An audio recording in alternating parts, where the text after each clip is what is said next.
Assalamualaikum warahmatullahi wabarakatuh. Perkenalkan, nama saya Tasya Wulandari dengan NPM 195060062. Di sini saya selaku moderator kelompok 2 yang akan membahas mengenai pembelajaran terpadu integratif dengan konsep pendekatan saintifik. Yang terhormat kepada Ibu Umurvia, SPD, MPD, serta yang saya banggakan kepada rekan-rekan semuanya.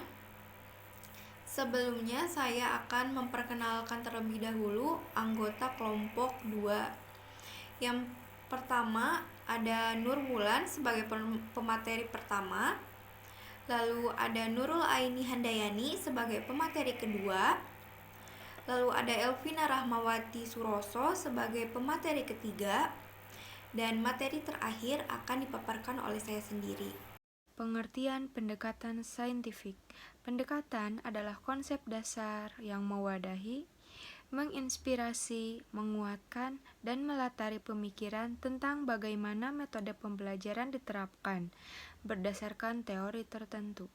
Oleh karena itu, banyak pandangan yang menyatakan bahwa pendekatan sama artinya dengan metode. Karakteristik pembelajaran saintifik. Berikut ini 7 kriteria sebuah pendekatan pembelajaran dapat dikatakan sebagai pembelajaran saintifik, yaitu 1.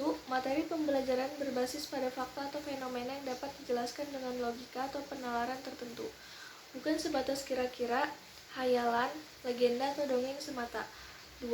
Penjelasan guru, respon siswa, dan interaksi edukatif guru-siswa terbebas dari prasangka yang serta-merta, pemikiran subjektif atau penalaran yang menyimpang dari alur berpikir logis.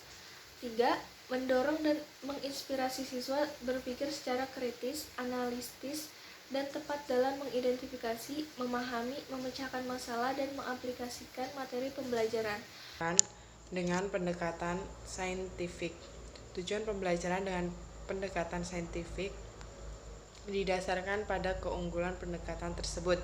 Yang pertama, untuk meningkatkan kemampuan intelek, khususnya kemampuan berpikir tingkat tinggi siswa. Yang kedua, untuk membentuk kemampuan siswa dalam menyelesaikan sesuatu masalah secara sistematik. Yang ketiga, terciptanya kondisi pembelajaran di mana siswa merasa bahwa belajar itu merupakan suatu kebutuhan. Fungsi pembelajaran dengan pendekatan saintifik. Beberapa fungsi pendekatan saintifik dalam kegiatan pembelajaran adalah sebagai berikut. Yang pertama, pembelajaran berpusat pada siswa. Yang kedua, pembelajaran membentuk student self-concept. Yang ketiga, pembelajaran terhindar dari verbalisme. Yang keempat, pembelajaran memberikan kesempatan siswa untuk mengasimilasi dan mengakomodasi konsep, hukum, dan prinsip. Yang kelima, pembelajaran mendorong terjadinya peningkatan kemampuan berpikir siswa. Saya Tasya Wulandari sebagai pemateri keempat yang akan memaparkan mengenai langkah-langkah pendekatan saintifik dalam pembelajaran yang terdiri dari 5 poin. Yang pertama yaitu mengamati. Kegiatan belajar yang dilakukan dalam proses mengamati yaitu membaca, mendengar, menyimak, dan melihat. Kompetensi yang dikembangkannya yaitu melatih kesungguhan, ketelitian, dan mencari informasi. Lalu yang kedua ada menanya. Kegiatan belajar menanya yaitu dengan cara mengajukan pertanyaan tentang informasi yang tidak dipahami dari apa yang diamati atau pertanyaan untuk mendapatkan informasi tambahan tentang apa yang diamati. Lalu yang ketiga ada mengumpulkan informasi. Mengumpulkan informasi ini kegiatan pembelajaran yang melakukan eksperimen, membaca sumber lain selain buku teks, mengamati objek atau kejadian atau aktivitas, dan wawancara dengan narasumber. Lalu yang ketiga ada menganalisis atau mengolah informasi. Kegiatan belajar yang dilakukan dengan proses mengasosiasi atau mengolah informasi yaitu mengolah informasi yang sudah dikumpulkan baik terbatas dari hasil kegiatan mengumpulkan atau eksperimen. Lalu yang kelima ada mengkomunikasikan. Kegiatan belajar, mengajar, mengkomunikasikan yaitu menyampaikan hasil pengamatan, kesimpulan berdasarkan hasil analisis secara lisan, tertulis, atau media lainnya. Selanjutnya, saya akan memaparkan mengenai kelebihan dan kekurangan pendekatan saintifik. Yang pertama yaitu kelebihan pendekatan saintifik ada 14, yaitu membantu siswa untuk memperbaiki dan meningkatkan keterampilan dan proses-proses kognitif. Lalu ada pengetahuan yang diperoleh melalui model ini sangat pribadi dan ampuh karena menguatkan pengertian, ingatan, dan transfer. Lalu yang ketiga menimbulkan rasa senang pada siswa karena tumbuhnya rasa menyelidiki dan berhasil. Lalu yang keempat menyebabkan siswa mengarahkan kegiatan belajarnya sendiri dengan melibatkan akalnya dan motivasi sendiri. Lalu yang kelima membantu siswa memperkuat konsep dirinya karena memperoleh kepercayaan bekerja sama dengan yang lainnya. Yang keenam ada berpusat pada siswa dan guru berperan sama-sama aktif mengeluarkan gagasan-gagasannya. Lalu yang ketujuh ada mendorong siswa berpikir dan bekerja atas inisiatif sendiri. Lalu yang kedelapan ada mendorong siswa berpikir intuisi dan merumuskan hipotesis sendiri. Lalu yang kesembilan memberikan keputusan yang bersifat intrinsik.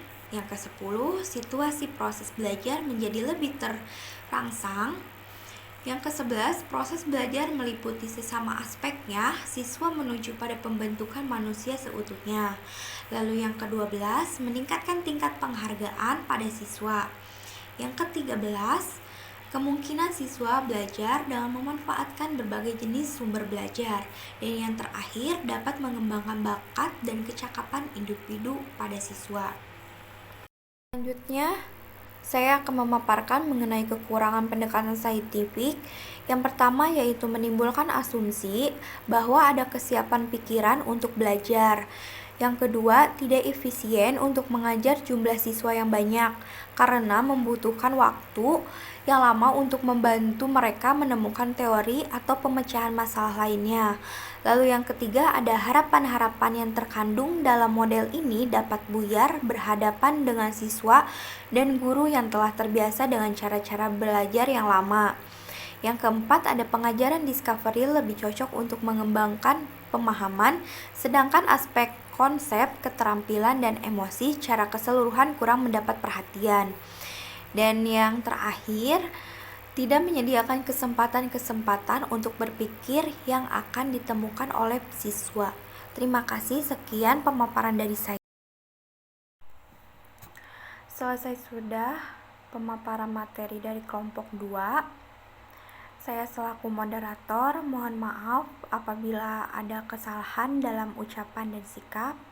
Wassalamualaikum warahmatullahi wabarakatuh.